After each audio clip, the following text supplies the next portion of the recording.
ఈరోజు సాదస్తం గురించి మాట్లాడుకుందామా? ఓకే. అవును ఫ్రెండ్స్. వయసుతో కూడిన అనుభవం మనకెంతో జ్ఞానోదయంగాను,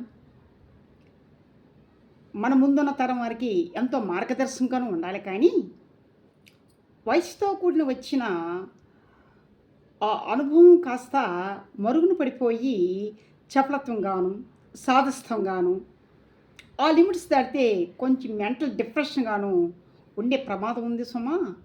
అందుకే చపలత్వాన్ని, సాదస్తాన్ని అవి తీసివేసి, మనకు ఉన్న అనుభవం మంచి జ్ఞానంతో ముందు తరం వారికి, మన పిల్లలకి ఆదర్శంగా ఉండటానికి మనం ప్రయత్నం చేద్దాం.